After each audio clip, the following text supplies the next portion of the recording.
topic that we're discussing today is at this panel is blockchain scalability.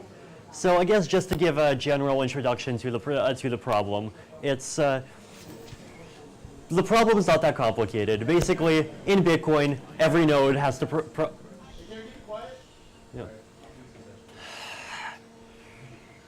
Okay, so the fundamental problem with scalability is really not that difficult to understand. Basically, in Bitcoin, every node in the system has to process every transaction. So, this is, people talk about decentralized architectures in some cases being more efficient. People using Tor networks to, for example, to try to push files from some source to everyone who needs to access the file more efficiently and more scalably. Unfortunately, with the kind of decentralization that blockchains bring, it's almost the exact opposite situation, where because every single node has to process every transaction that happens on the network, these systems are actually massively less efficient and massively less scalable than most of the centralized things that we have today. So right now, Bitcoin is processing somewhere between 2 and 3 transactions a second, and that's every block about 500 megabytes every 10 minutes. So every day that increases the blockchain by 72 megabytes.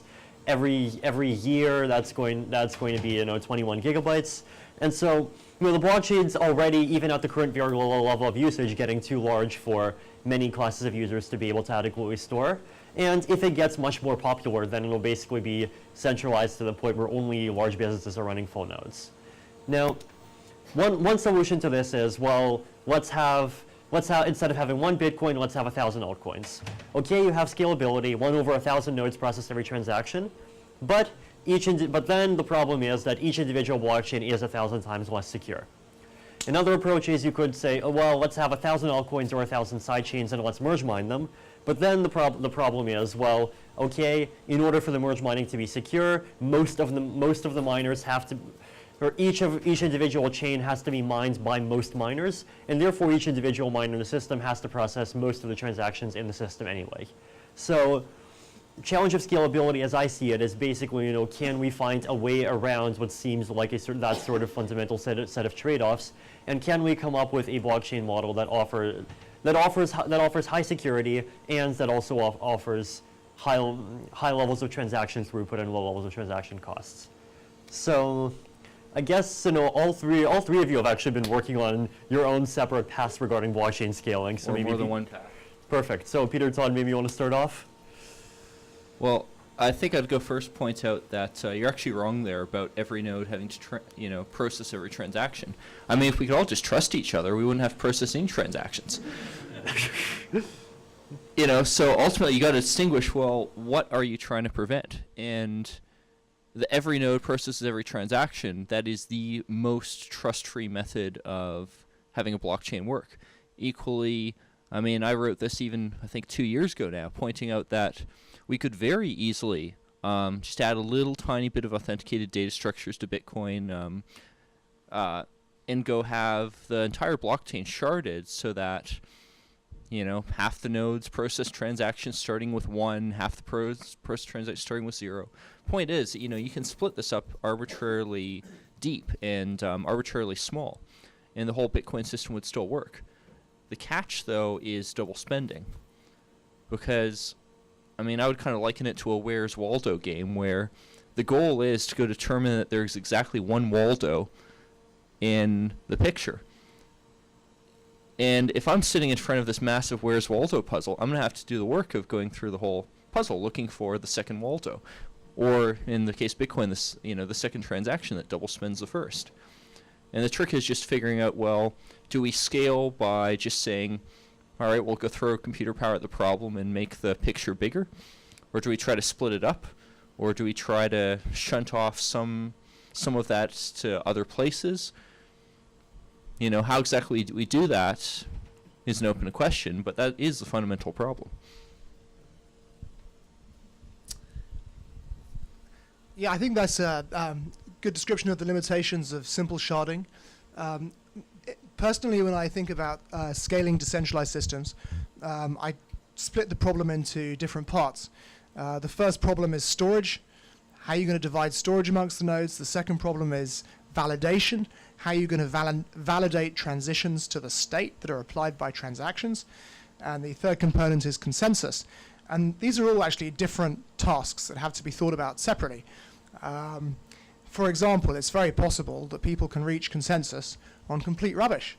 If nobody does the validation, they can, all the nodes can agree, and the signatures or whatever it is can go into the distributed ledger, or the blockchain, as people often like to call it. So what Peter was talking about is the problem that if you take the traditional approach to scale out, which is that you just simply divide responsibility, the danger is that an adversary will attack one of these divisions and export cryptocurrency from it.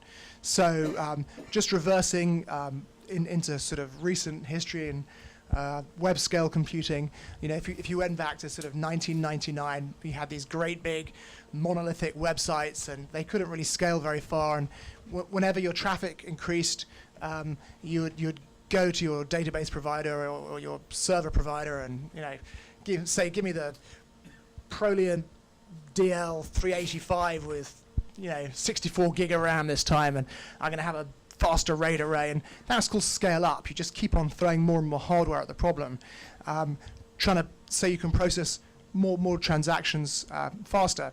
And that's kind of how Bitcoin is today. If you want it to go faster, you just have to expand the block size, which of course is limited because there's a limit to how big a block you can send over the internet. So then a few years after that period in the web came things like social networks, and it became necessary to do this thing called sharding, where you'd simply divide up the work amongst lots of computers. Typically, for example, you might take in the case of Facebook, you might take somebody's user ID and have some mapping function that would map that user's data to some specific server. And you'd hope that same kind of approach could be used with cryptocurrency, but the problem is that an adversary can see that some particular nodes have been assigned this responsibility, and he can just decide, I'm going to just compromise this one group of nodes, and then once I've compromised this one smaller group of nodes, I'm then going to invent money and whatever it is and export it to the rest of the network, where it'll be legitimized by the other nodes. So the very simple sharding approach can't be used in cryptocurrency. You need to take other approaches to scale it out. Quick extend on your analogy for a second. As much as you can easily devise a Facebook that scales, ultimately it's still Facebook that's the gatekeeper and controls whether or not you have a profile. I actually have a microphone. Forgot. I don't need this microphone. Basically, the sharding approach is kind of taking one blockchain and splitting up the transitions and assigning them to different groups of nodes.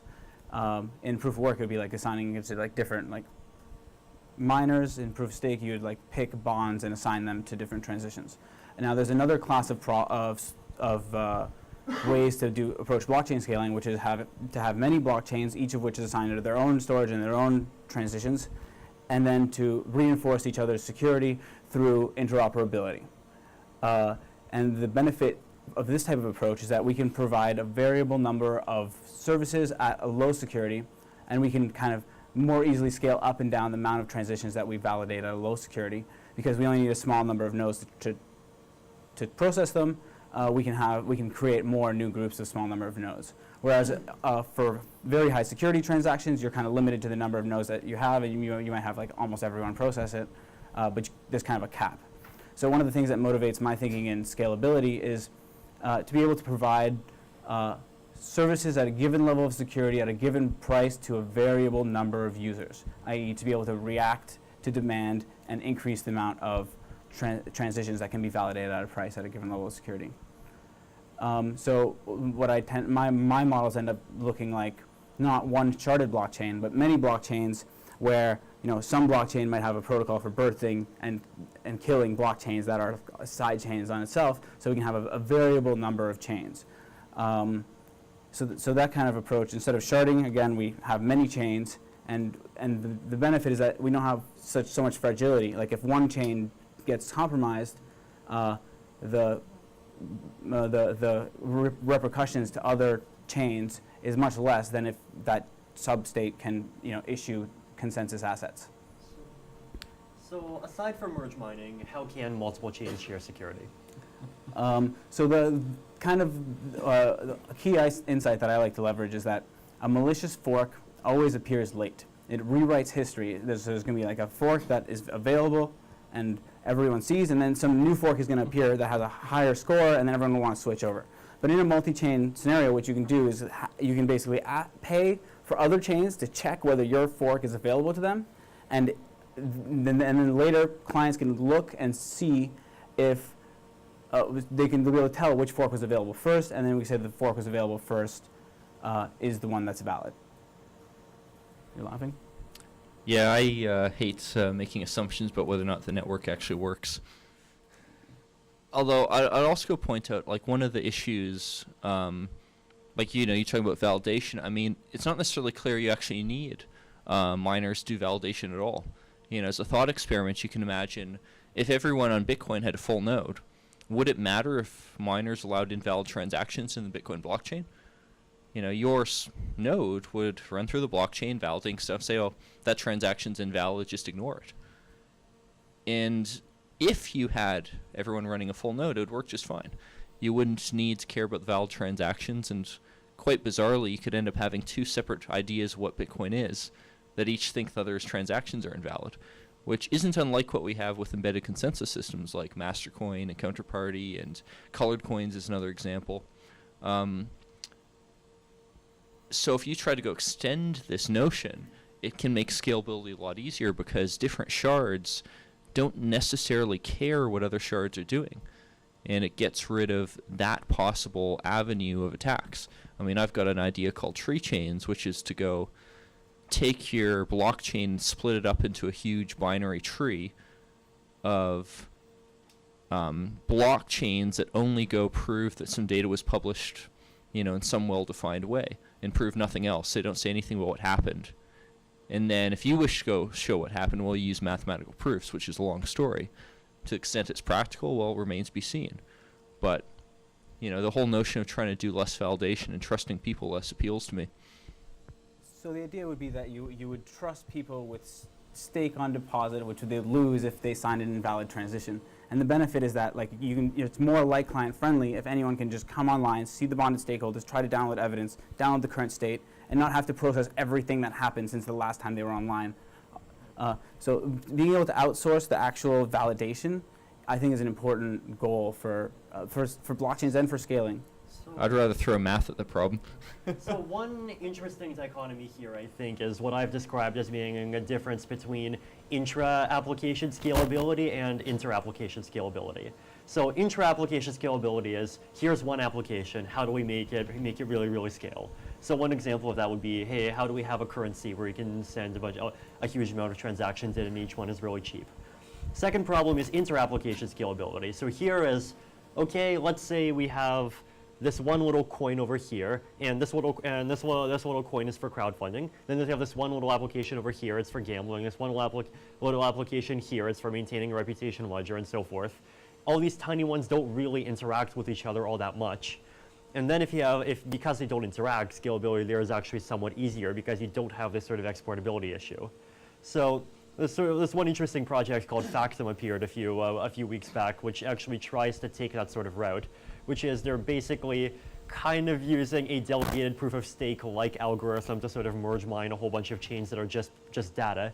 So basically they are just not doing validation at all, they're just doing pure rubbish. And in theory, if you're a light client and you only care about one application, if all of these applications are small enough, then you could just validate every transaction on one of them.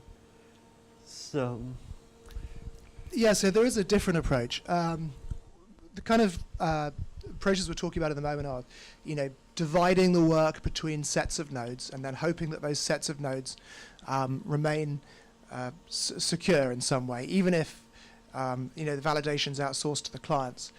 But there's another way of doing it. You might imagine that a partition where groups of 500 nodes is secure. For example, we're going to shard transaction processing amongst all the nodes in the network so that we have groups of 500 nodes each. Well, they can still be attacked, but there's another way of approaching it. Imagine that transactions could be processed in towers. and towers have a series of levels. And the nodes that will build each level of the tower are randomly selected, okay? And that the group building each successive level of the tower validates previous levels to some depth. Now, you can get a kind of different, you can generate security in a different way. Because let's say instead of having these groups of 500 nodes, we have groups of 10 nodes building each consecutive level in the tower. Now, an adversary in the network will regularly, by luck, have his nodes chosen exclusively to build levels of towers. So, he can create an invalid level. He can add an invalid level to the tower, right? But the problem he's got is he doesn't know which groups, what the group of nodes that will build the next level will be composed from, or the next one, or the next one, or the next one. So if he's got anything at stake in if his nodes are expelled, for example, it could be a surety, it could be some other schemes based on hashing, he can't really risk it. So, let's say, for example, the groups are tiny. There are only 5 nodes that build each level in the tower. I'm an adversary. My 5 nodes are chosen to build some level of the tower. And I'm thinking, right, here's my chance to do some malfeasance and build an invalid level with some dodgy transactions. Well, fine, I can build that level. What are the chances that the next group will also be chosen from 5 of my own nodes? And the next one, and the next one, and the next one. And so perhaps we can get a much higher level of security from a far smaller set of nodes. And the nice thing about taking that approach is that you get other attributes such as performance, because if you, for example, use conventional consensus to reach conventional Byzantine consensus protocols to reach agreement on the levels, they have to pass messages which are quadratic with a number of nodes. So if you have a very small group, it's extremely fast. And you can imagine having lots, thousands of these very thin towers being built separately by a cryptocurrency. The result being held in the hash, being held in some master chain or something like that. So that kind of approach is very powerful, but you need genuine randomness, shared randomness, in order to be able to apply it. But of course, one of the things we can notice is that blockchains generally produce a very good source of randomness. So that's one possible, just use a Nakamoto blockchain to generate randomness from hashing and use that to organize these groups of nodes that build successive layers on the towers.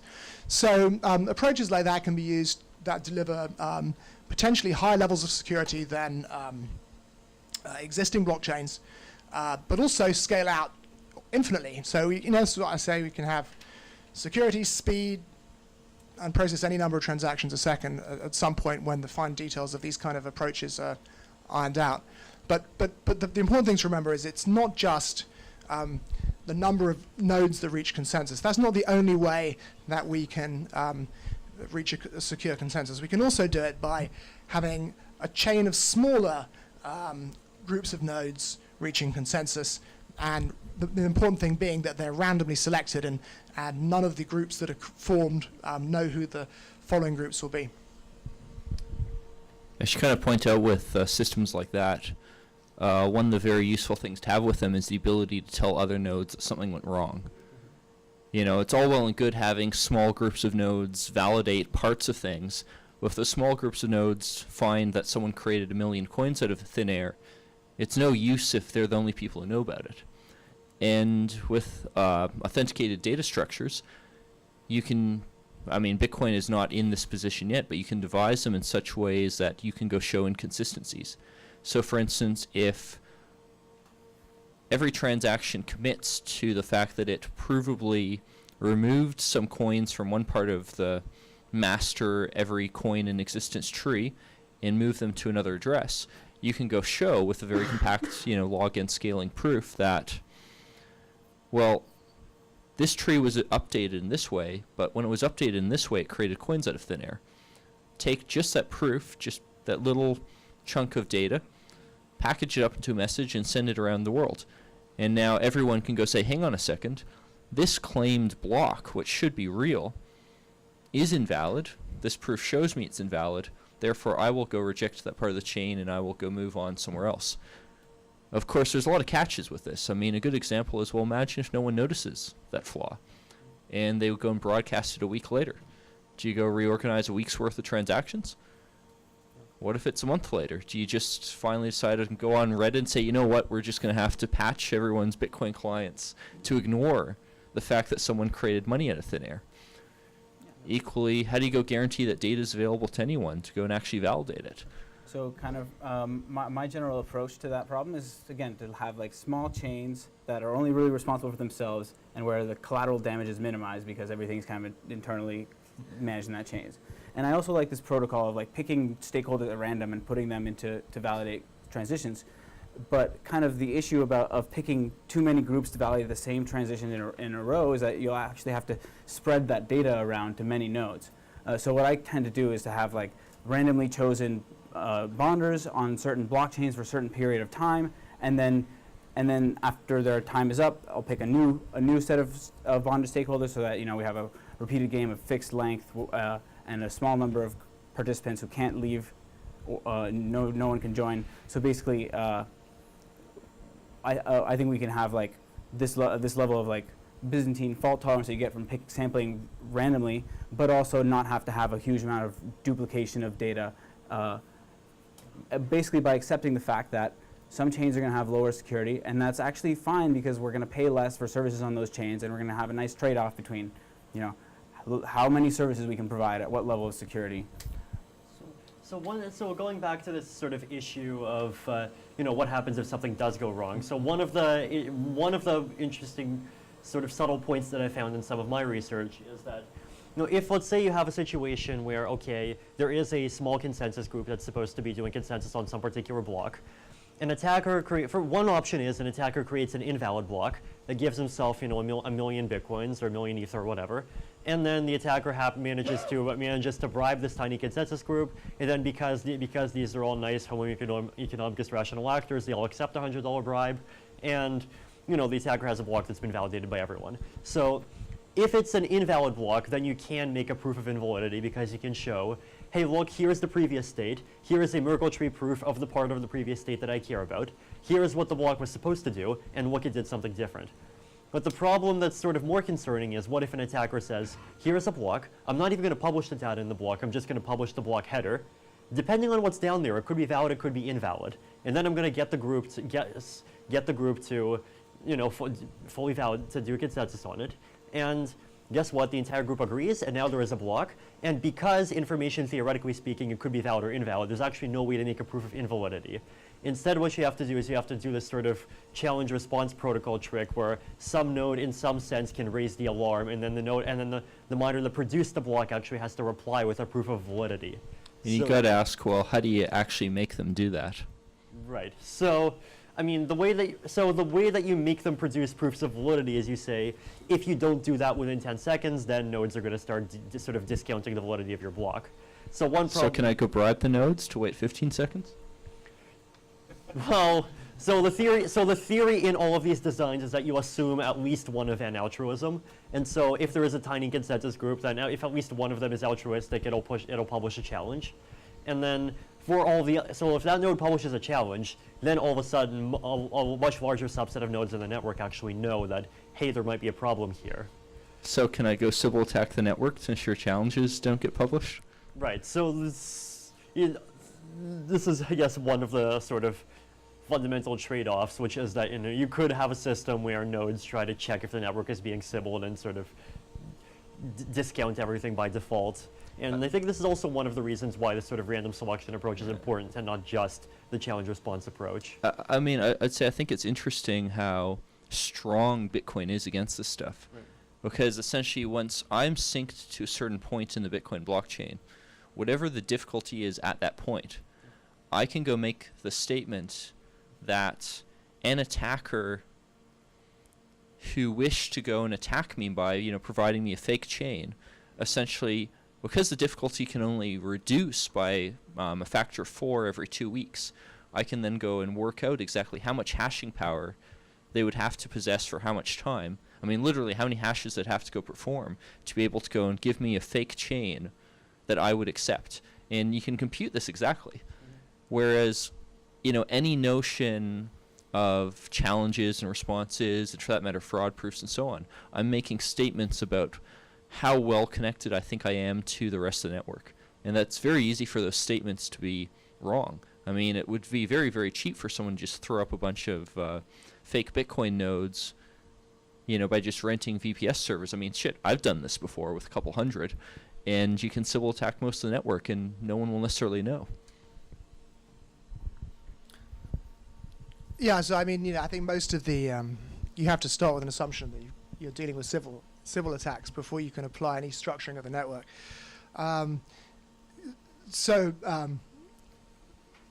Randomness, I think, provides a solution to the bribery problem too, because if you don't know who the small groups will be that are building successive levels of the transaction tower or whatever model you're using, and your nodes have something at stake, whether it's a puzzle tower in my systems, which is something based on hashing, or a surety or something like that, it'd be financially suicidal to attempt malfeasance, because you don't know who you're going to have to bribe, and you're going to have to bribe them in real time. So it's probably an unrealistic attack to hope that you can, I'm just going to build this bad layer and then I'm going to try and bribe the following layers as fast as I can. So I think randomness really is the friend of cryptocurrencies in a ways people don't really fully appreciate yet. Just returning to your point, Vlad, I mean, I think we alluded to, what was it, vitally, passing all of this data around necessary to perform the successive validation. I think it comes back to this point that you need to separate storage, validation, and consensus. They're separate things. So it might be that some set of nodes is given the responsibility for storing smart contracts and their related data, is partitioned amongst them. But those that validate the transitions will request the data from them, and they'll check that the data that they're obtaining is valid by looking for the hash in the chain. And as some kind of tower is built, it would pass the data that's being validated along in a window until it was accepted, and perhaps even the perhaps only state, I mean, with a model like this, arguably you don't need to store all the transitions, you don't need to store all the transactions, you only need to store the current state. Because once you've, if your assumptions are correct, and for example, once something's been validated 10 levels deep in a tower, it's secure, then why store all these transactions that transition the state? Why not just store the transition state? Something else as well on the subject of scalability. Often it pays to try and break things up. So I'm developing a pure cryptocurrency. It's not got any smart contracts or anything like that. But I separate transactions into debit and credit transactions, and so that these towers, these different structures of transaction processing can grow independently. And to give you an idea how that might work, first you apply a transaction that debits your account as a side product. It creates a check. Only once that debit has been buried a sufficient number of levels deep can a transaction, a credit transaction in another tower, use that check to actually increment another balance. So when you're scaling these kind of systems, you need to decouple things like you need to decouple debits and credits. These need to be separate operations, not the same operation. And you apply one you apply, for example, in this case, the debit first and then the credit later. With something like a smart contract, so I'm not an expert, I would imagine that you would run the smart contract on its own data, and if it was sending a message to another smart contract, that would only actually be applied once the first execution had been sufficiently buried. That's exactly how Hypercube works. Okay. Okay. Question? Oh yeah, Vitalik, when you mentioned an altruistic node could publish a challenge, and Peter said a Sybil attack, did you say it could prevent the publication of those challenges? I thought Sybil attacks were not good attacks for censorship. Well, I should go point out that Bitcoin is inherently a very strongly Sybil attack resistant publication network, in the sense that you can have good cryptographic proof that a Sybil attack may be occurring, with certain probability. So, and one of the interesting notions about these systems based on publishing challenges and proofs and so on is that they tend to work a lot better if you have Bitcoin around. If you have a Bitcoin publication network by which you can go publish your challenges or your fraud proofs or whatever for a separate system, it makes it much easier to design, because you can always say, yes, if something goes wrong, I have an option to go publish that, and yes, everyone will go see that. Whereas if you do not have that available, you just have no way of knowing, are you actually connected to the rest of the internet? We're even seeing people doing BGP attacks to go attack the routing layer of the internet to redirect hashing power from one mining pool to an attacker's mining pool and defraud people. And that's just happening at the least sophisticated possible way. Yeah, the man-in-the-middle BGP attack and using sort of Sybils is an interesting turnaround. So Satoshi created Bitcoin largely, or the design of proof of work was largely a solution to the Sybil problem. So with conventional systems, each individual node has a vote, and the danger is that somebody just introduces lots of new nodes, Sybils, which are fakes, to unbalance the vote. So what Satoshi did was he said, okay, we're not going to have nodes at all, really. We're going to have puzzle-solving power, the ability to create a hash with some leading number of zeros. And whoever solves the current puzzle at the current difficulty gets to cast a deciding vote, right? So we're not going to have lots of nodes voting. We're just whoever solves the puzzle can create this block, and no one knows who it is as well until they've actually done it, and they just distribute this next block. So it's kind of interesting that that this turnaround, that man-in-the-middle attacks, are being applied to Bitcoin using peer-to-peer networking Sybils, and ironically, it's because the nodes don't have identities. If the nodes had cryptographic identities, then their messages could be authenticated, and it would be easier to prevent that kind of attack. So it's a kind of funny irony. Theoretically, could you sort of overlay Bitcoin by just asking miners to put a signature signed with some prior known public key onto their blocks? Would that be useful at all? Well, something I should go point out is that this man-in-the-middle attack I'm talking about is not related to Bitcoin directly. It's rather preventing people with mining equipment from connecting to the node to the pool they think they are. From the point of view of the Bitcoin peer-to-peer network, this isn't happening. And the Bitcoin peer-to-peer network does have very strong protections because of that ability to detect Sybil attacks. Now, the reality is, I'm sure a lot of wallets get this wrong and probably won't raise you warnings if the last block is a week old. But that's a failing of those wallets. It's not a failing of the design of Bitcoin. Quick question for Peter. Can you describe some of the feedback you get from other core devs and mining pool operators with the various attack vectors that you described? Tends to be people, I think this is true in general, people are not going to see the issues until the attacks happen. And by then you risk causing the price of Bitcoin to tank.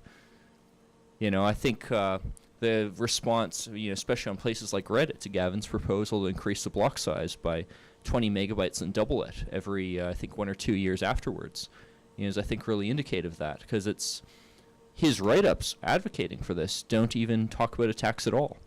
And you'd expect something like that to start off with, well, what's the threat model? What are we trying to prevent? What assumptions are we making? And the community is happy to accept proposals that do not have threat models, that, aren't based on a set of requirements for Bitcoin to uphold, rather based on, well, if we run the software there, it seems to work, and we're not going to talk about, well, who may or may not be malicious. So I think it's fair to say often the feedback is just zero and they're not interested. They will be interested when their Bitcoins are worthless, but better to go find out before that. Yeah, one last question after. For Bitcoin blockchain that you're talking about scalability, is this because of processing time or data storage problem that allow Bitcoin to process like 1 or 2 transactions per second? I mean, there's 3 separate problems, I'd say. The first problem is, well, three categories of costs. One cost is computational effort, the other cost is storing the state, and the third cost is the bandwidth of transactions. So I think like there are scalability solutions that target one of the 3 or 2 of the 3, but not a third one. But the thing is that in order to obtain like large increases in throughput, you have to actually handle all of them. So like good scalability solutions have to solve all the problems at the same time. I'd also go point out that, in terms of the politics around Bitcoin, it's really, really important that people can continue to mine Bitcoin anonymously. Because if you can't mine Bitcoin anonymously, the way you centralize it is you go to the people mining Bitcoin and you go and tell them, well, our new rules are you apply this whitelist to the Bitcoin blockchain and that's that. Whereas if you can mine anonymously, the ability of governments, corporations, and so on to apply those kinds of rules becomes much more limited. And in many cases, it'll mean they won't bother, because they know that if they do, the next step is mining pools start launching on Tor and so on. But if your scalability problem is such that only relatively high bandwidth internet connections can mine, suddenly you don't have that option, and things look a lot more dodgy that way. And unfortunately, anonymous bandwidth does not increase with Moore's law, or whatever's the name of Moore's law applied to networks and so on. It's much more about politics. Can I add one thing? Just to put scalability into perspective. So my view is that cryptocurrencies need to be able to process millions of transactions a second, not just 3. And I'll give you an example why. Imagine that you had a cryptocurrency where you could create on-chain recurring transactions for the purposes of subscriptions. And there are lots of things people might want to create subscriptions for. Then imagine that Facebook said to its users, hey, if you want to get rid of this new intrusive advertising we've introduced and you want to get these premium photo editing facilities, you've got to pay 2 cents a day, right, as some kind of recurring transaction. So if 500 million Facebook users accepted that offer, so there are 500 million transactions a day, perfectly distributed, that's about 6,000 transactions a second. Since you have, geographical and temporal clustering, you really need to probably handle about 50 to 75,000 transactions a second just for this Facebook application. So then, you look at other applications and the Internet of Things with 20 billion devices coming online and things like that. Very quickly, you realize that actually we need to be able to process millions of transactions a second, and Bitcoin, as it is currently designed, is just a toy. It's just not going to do it, unless we want to have lots of trusted off-chain nodes like Coinbase, which I would argue is a bad thing. So, what we have today is really extraordinarily primitive, and it needs to be much more sophisticated to be able to handle the kind of level of processing that it should, and probably even it applies to everything. In the end, like Ethereum, imagine it could be like a decentralized operating system. Imagine how many transactions a second if all these different, user forums and this, that, and the other thing were built on top of it. It's going to require processing millions of transactions a second again. So, scalability is one of the biggest challenges in cryptocurrency. Yeah. And let me just say that scalability is much easier in a proof of stake context than in a proof of work context, because you can directly pick out validators and bonded stakeholders and assign them to forks. You don't just kind of see hashing power. In Bitcoin, you kind of have to see where the issuance is and expect that the amount of hashing power will be equal to the issuance. But because you can't really issue everywhere in a scaling solution, you have to kind of do merge mining. And so there's a lot of limitations that come in from proof of work that in the proof of stake system really help deal with problems of sharding and assigning nodes to doing validation and storage.